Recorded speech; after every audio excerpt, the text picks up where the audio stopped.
This is 70,000 Tons of Metal, the original, the world's biggest heavy metal cruise. 60 bands, 4 days, 1 cruise ship, only 3,000 tickets. It's like having an all-access backstage pass. January 29th to February 2nd, 2026. From Miami, Florida to Nassau, the Bahamas, and back. Go to 70,000tons.com and book now. Quick. I have forgotten in the past to do that, and then it's a nightmare. It's like the meeting never happened.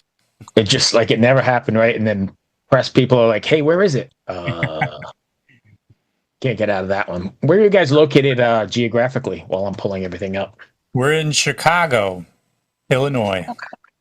I know I've been asking people all day today because I'm just curious. Is it cold there as we speak, or is it? It's kind of nice, actually. It's like floating around low 70s, mid 60s. So this is like primo fall weather. I wore shorts here, so Yeah. Nice. I'm in Richmond, Virginia, and it's in the like high 40s, low 50s, and rainy as shit. Yeah, it's not pleasant right at the moment, but winter is coming. You guys get yeah, it is. like I'm early. a fan of the hotter weather, so I'm ready to hibernate. Yeah. So let's talk about the record. Let's talk about the record. Receptor's been out for what, about 2 weeks, maybe?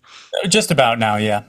Now that it's out, what's been the response to it so far, and how do you guys feel about the outcome? Well, critically, the response has been very positive. A lot of the review scores, we haven't seen anything below like an 80%. Everyone's got their own little, rating system and whatever. But yeah, it seems like everyone who's taken the time to actually write a review has had nothing but very, very nice things to say. Very thoughtful. Yeah, well spoken. Actually, these people actually took the time to listen, because this is the type of music that really calls for like a detailed, focused listen. One guy actually said, like, I had this on in the background, and then I actually went and stopped it because I wanted to, actually listen to it. So that's kind of, what we would hope for. So They noticed a lot more crossover stuff than I would anticipate. Like, with a lot of the stuff being in metal communities, I would think they'd respond more to that. And there was a big response to the stuff that was more world music related. oh yeah. Wow. I think I could see that though, because there's been an uptick in sort of world music metal bands, or sort of that folky crossover thing that I think really works. I find myself being sucked into it as well. It just adds another dimension to the headbanging, I think. That's absolutely what it is, yeah. So don't take this the wrong way, because it's not meant to. All right. I am normally not a prog metal fan at all, or anything prog. Me and neither. let me give you the reason. The reason is because I think 90% of the time, maybe it's more in my eyes, it ends up being more like a fretboard masturbation, and look how many notes I can cram into, this 4 meters or whatever, 4 measures, and not like playing for the song. And because I think there is beauty in restraint and talent in restraint, and knowing when to not put this in or when to do that, right? Absolutely. That makes sense? Absolutely. We don't want to ever talk bad about any specific band out there ever, but the thing I've noticed about progressive metal is every progressive metal band chooses a different collection of things to add to metal, and like none of the metal bands sound the same. None of the progressive metal bands pick the same thing. So I found that to be kind of interesting, but also kind of difficult when it comes to booking, right? Like, who do we even sound alike? Right. And I said all that to say, you guys straddle that pretty well, because I made it through the record and I was like, wow, I can dig this. I can listen to it. So there's a lot of effort in less is more, right? Yeah, it's for my guitar parts specifically. I have no problem saying I'm a skilled player, and I like to be challenged too. So when I'm writing parts, the challenge for me is to write stuff that is above, maybe like a tick above my current playing ability. But to the casual listener, I still want it to be, in broad strokes, like hooky, or something that they can remember, something that they would enjoy listening to, and not just a flex of notes and flashy, whatevers. And I think that extends to the music as a whole. If you were to pull up a chart of one of our songs, you'd see all these time changes and key change, all of this stuff that to a trained musician, they would be like, oh, wow, look at what these guys are doing. But we only do that. We make those decisions because we feel the song calls for it. So once again, we still want a piece that's so musically rich to resonate with an ultra casual listener, someone like yourself who wouldn't listen to prog, music and still be drawn to what it is we're doing. That makes sense, and it works. Just for the record, from my little point of view, it works because I listen to it and wow, I like it. So excellent. Yeah. So no, that's great. Let's see. Where was is this your heavy? I went back and did a little bit of listening. Is this your heaviest release to date, you think? What do you think?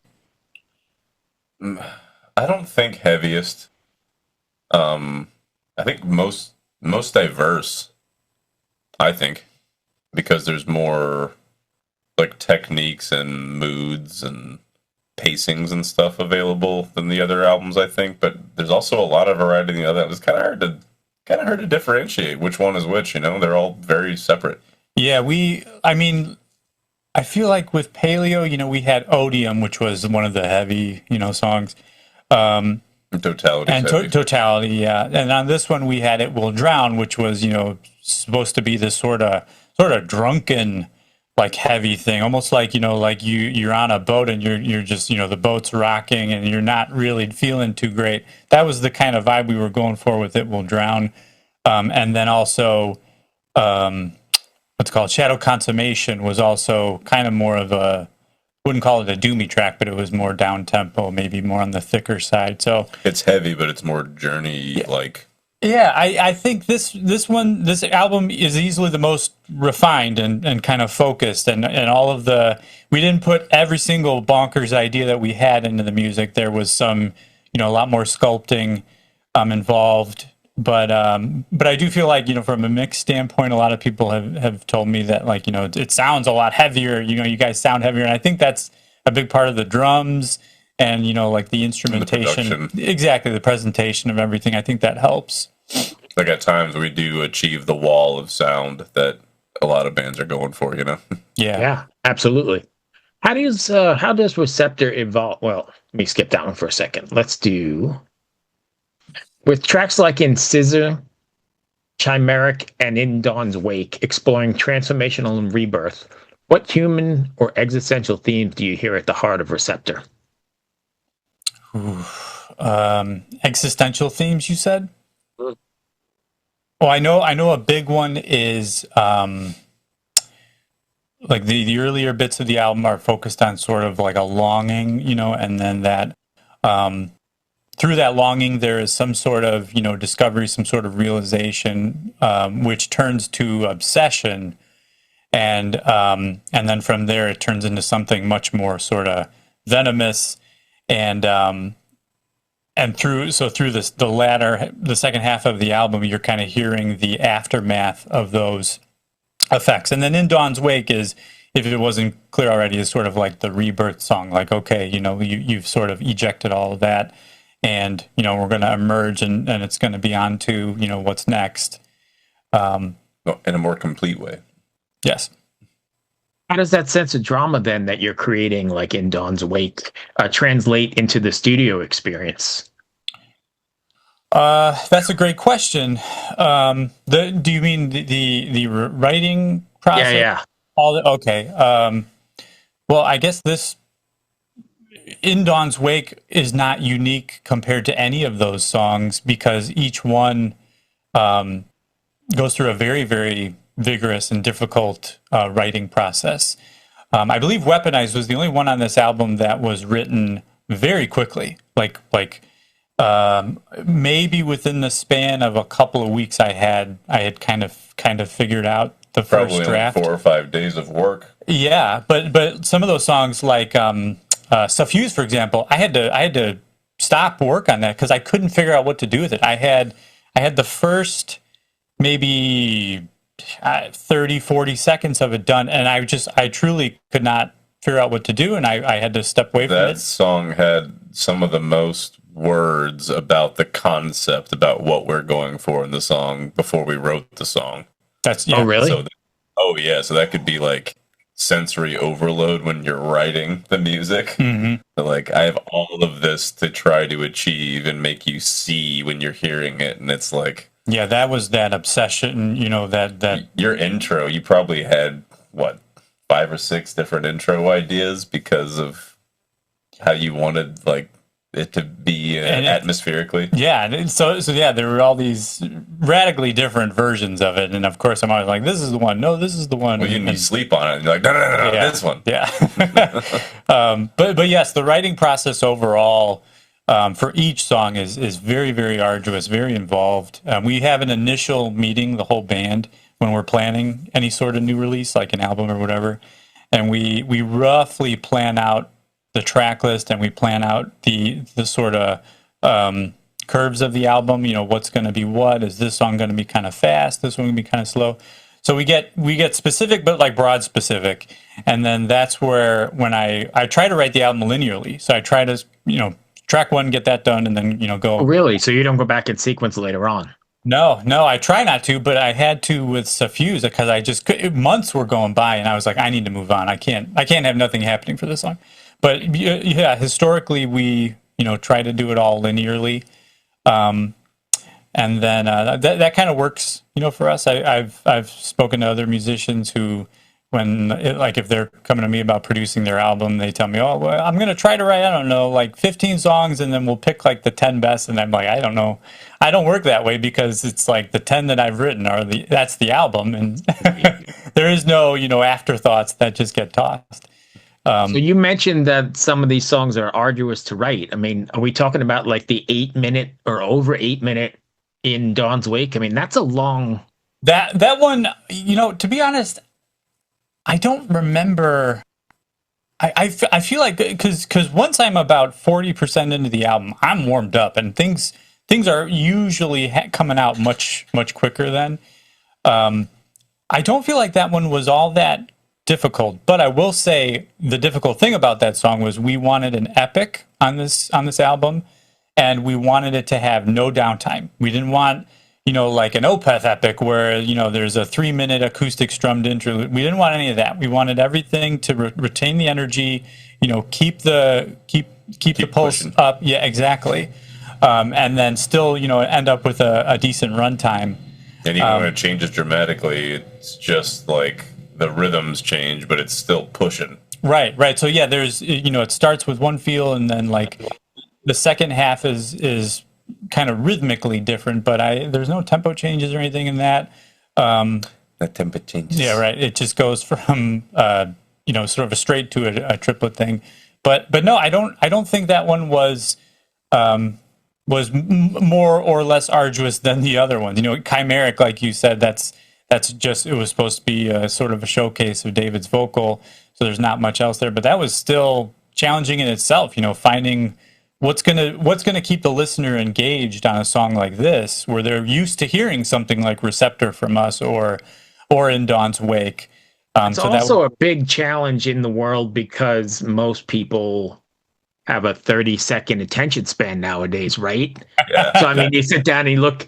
I'm old school, and I'm all about old Queensryche albums or whatever that went that long, but albums in general. My kids are not at all, so it's kind of interesting that you did that, but I applaud it as well because it's needed. Does that make sense? Did I make any sense there? Oh, of course, absolutely. and we're writing albums for people like you. We're well aware of we're people like you. Yeah, we love the album, like the idea of the album. In those times. Having something that has depth and not just so much of the popular metal music or music of any genre is just the same stuff over and over again. It's, oh, well, this worked for this band, so we want to do what worked for them. It's like, well, great. Now, you're just going to fall into the things being derivative. Yeah, the funnel of mediocrity, the funnel of derivation. So we're much more interested in like, okay, what can we do? What can we do that hasn't been done to the best of our abilities? Try to do something that sounds fresh and is still album length. So I'm gonna ask you one more, then I've got a couple out of the box questions to close this out, if that's okay with you. Sounds good. Yeah. All right. So let's start here. Any tour plans? Are you taking us out on the road at all? We are in 2026. We are looking to do a mini tour. So something maybe 3 to 5 dates to start. We're playing with some festival talks for 2026 and 2027. So there might be some of that. And then we're open to tours if the right opportunity comes along. But we're not waiting around for that. So we're going to be going out on the road ourselves and do some headline type stuff in the some big U.S. cities. Oh, good. All right, you ready? Let's play out of the box for a minute. All right. If Receptor were a futuristic neural implant, what emotion, memory, or dream would you want to amplify or erase? That's you. Oh my god. Oh my gosh. Probably memories of probably memory of victory. So I can forget all the other stuff and focus on success. The wins. Yes. Okay. Under the gun. I never thought of something like that. Imagine Dissona teaming up with a sci-fi director to turn Receptor into a film. Which track would you choose as a cinematic climax?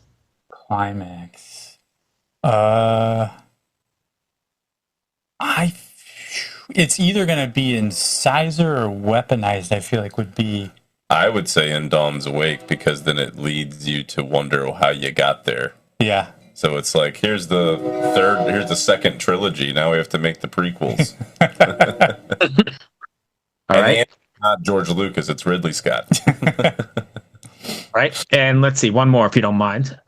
If each song on Receptor could open a doorway to another dimension of the human mind, which track would you dare to step into first and why? Oh, that is interesting. I'd like to see. I'd like to see what Weaponized looks like. That would be an interesting one. How about you? I'd say Suffuse. Suffuse? Oh, yeah. Yeah. That'd be cool. That's my favorite track for sure. So, and how visual it is would make me want to experience that for sure. Speaking of visual, I mean, assuming you didn't have, I know there's budgets and everybody's got work and family and life, but if you didn't have a budget, this could be a pretty cinematic visual stage production, right? 1000%. Yeah. It's when we talked about, doing music videos, we used to say we can't do a music video because it would be impossible to get the visuals to match up properly with the music we're creating. Too expensive. So yeah, we've sort of tempered that down over the years, but we completely agree that this would make just a very visually lush kind of experience if it were, attainable. Is that something that spins in your head while you're writing? Going back to the writing process, yes. Visuals are a big part of my inspiration. So where a lot of it begins. Yeah, that I like finding the right visuals is a challenge. Sometimes I don't, but if I can, then it can help quite a bit. But specifically for the Receptor's album, all the meetings were very visual. Yeah, that's a big part of that initial meeting we talked about. Like usually David has a whole folder of stuff, and this one could have something like this, and this he shows us things which of course helps. So visuals in general are a big part of the experience for us.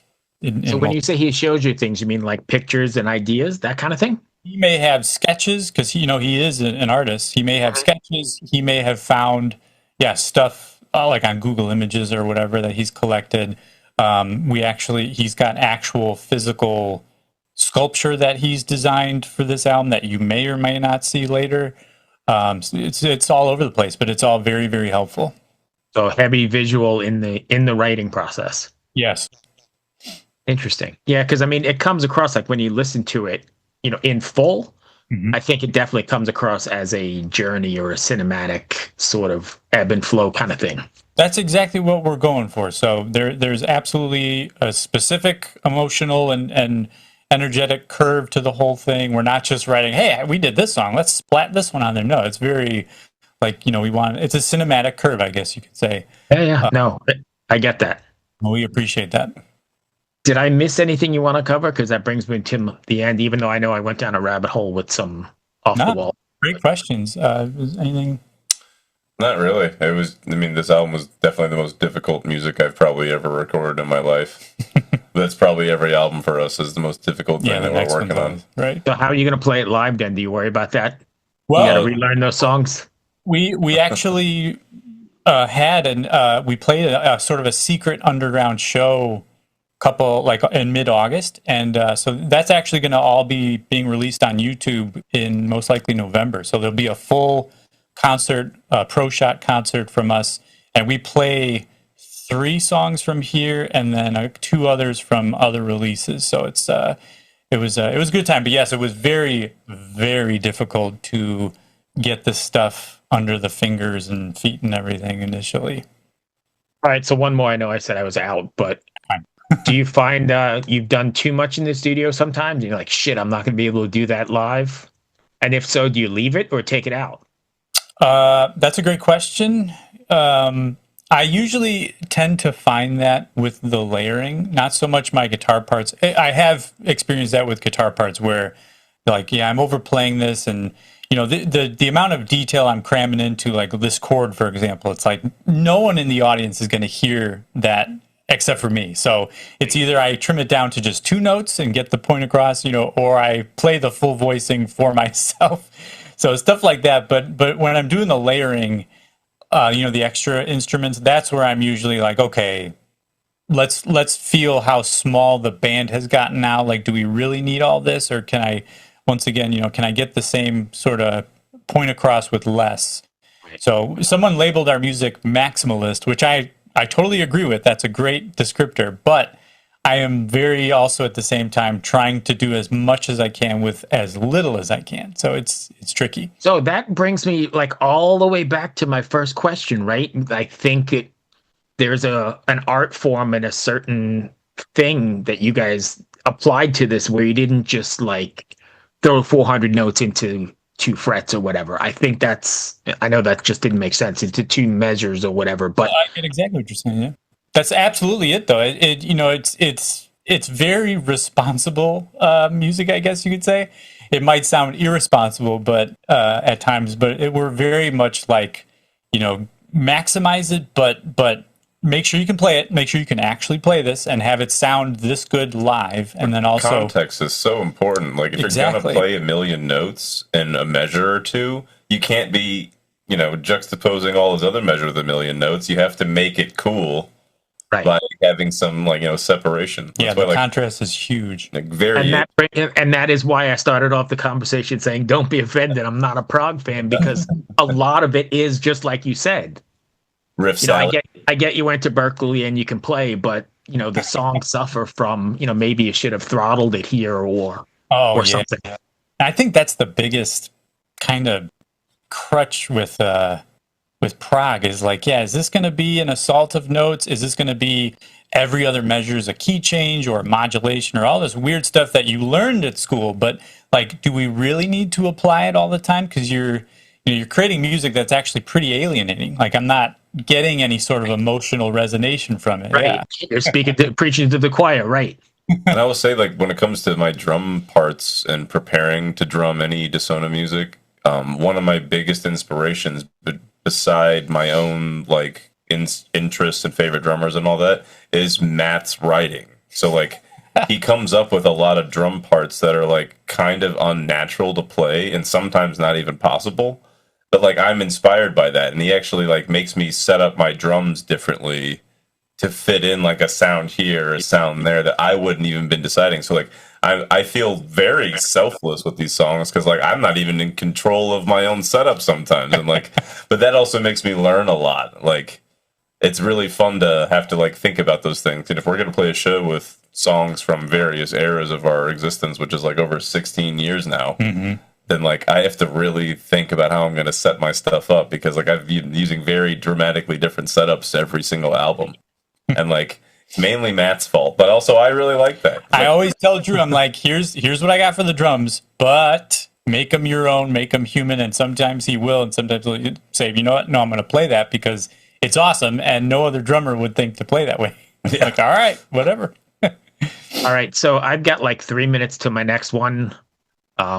Really off the wall questions. You ready? Yeah. Is a hot dog a sandwich? No.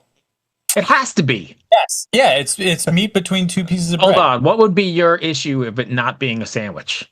Because if I order a hot dog, I'm thinking of Chicago hot dog, and I don't want a sandwich. I don't want an Italian beef. But okay, what about Italian beef, which is labeled a sandwich? That's a hot dog just shredded. It's the same construction. Hold on 1 second. Is that really what an Italian beef is? No, but I'm just saying an Italian I beef. watched that whole show, the Bear, and that's all they talk about.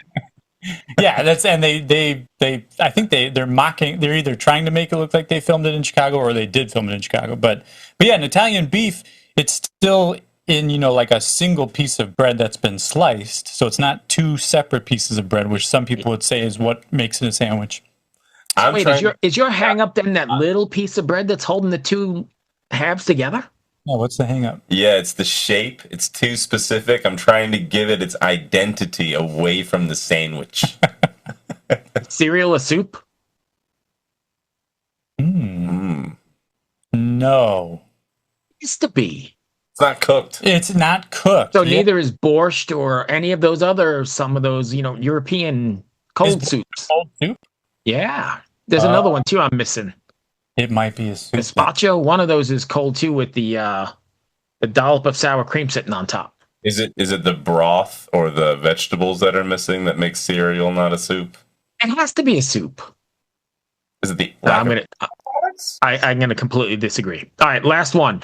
Yep. You're in the grocery store. What are the 3 strangest things you could purchase that would make the cashier the most uncomfortable? Tampons. No. You need lube. Lube first, yeah. A Bible. And a big cucumber. No. And a stopwatch. Because that implies urgency for something. It's got to be lubricated, and the Lord is involved. And it's got to be quick. That's good. All right, I know I said 3, but one more. You're stranded on a deserted island. Assuming you've got some sort of solar power, whatever the hell you got. 3 songs for eternity. What do you got? Oh, shit. Well, not songs, albums. Let's do albums. Still Life, Cynic Traced in Air, and what do I listen to all the time? I think Obsequiae, Palms of Sorrowed Kings. I think that's the one. Yeah. Mine would be Avishai Cohen, Gently Disturbed. It's jazz. Probably Paul Simon, Graceland. And I don't know, probably Blood Sugar Sex Magic and piss off everybody who hates the Chili Peppers, which is abundant in the metal. I think that might have been, and it's just my opinion, their last really, really, really good album. I'd probably agree with that, yeah. Top to bottom. Yeah. When we started getting into Danny California and all the other stuff, I couldn't do it anymore. I don't even know which CD is which on that one. No, and I don't even know what they do anymore because I immediately turn off the porn stash dude as soon as I say. I grew up listening to you, so I'm sorry I'm talking shit about you also. Actually, to redeem myself, my first drum instructional tape was the Chad Smith Red Hot Rhythm Method, and it was a great tape. And he does a lot of the music from Blood Sugar Sex Magic, so that was probably why it has such a nice place in my heart, Awesome. I know I was everywhere, but we talked a lot. I like to chat and have some fun. Thank you for taking the time. Yeah. Before we go, can I get you to do a bumper for me? Name, band, and you're listening to the Brutally Delicious podcast. Sure. This is Matt Motto from Dissona, and you're listening to the Brutally Delicious podcast. All right. So I know I said I was done, and I keep saying I'm done, and I'm already cutting it to the next one. But here's a really strange question. Do you guys cook at all? All the time. All the time. All the time. Oh. Okay. So this whole show came from a cooking show where I used to have bands show up at my house and cook in my kitchen, Brutally Delicious. And sweet. I've had David Ellefson here. I've had everybody here. They used to stop by and took. And we've cooked in soil work. Everybody's been doing the thing. But then the pandemic hit, and we kind of had a Next step. So every once in a while, we do these remote ones where I send a series of instructions or whatever to bands, and they film them and send them back. We're starting the season November 1st, and I've got like the first month or two set up. If you're interested, this one's a competition, sort of. It's based on Chopped. We're calling it Shred. So we've got 5 ingredients. One of them is a bit strange, not crazy, but and then you can use those in anything else you want. It could be drinks, it could whatever you want to make. Okay. Yeah, can you email us that? I can. I don't. Let me see if I can write myself an email. What is your email address? I'll cut that out, by the way. Okay, it's Dissona, so Dissona at hotmail.com. Okay. Yeah, it's no big deal. If you want to do it, it'd be great. That sounds cool. It turns out being fun, and this time we've got. You're going to get the title of, the Brutally Delicious winner title. It doesn't mean anything, but we've got guest judges and we've got this whole thing, and it should be kind of fun. Awesome. Sounds fun. Cool. I'll send you all the info. It's just a one sheet. If you want to do it, let me know. I'll save a spot. Appreciate it. Good talking to you guys. Yeah, thanks so much. Cheers. All right, bye.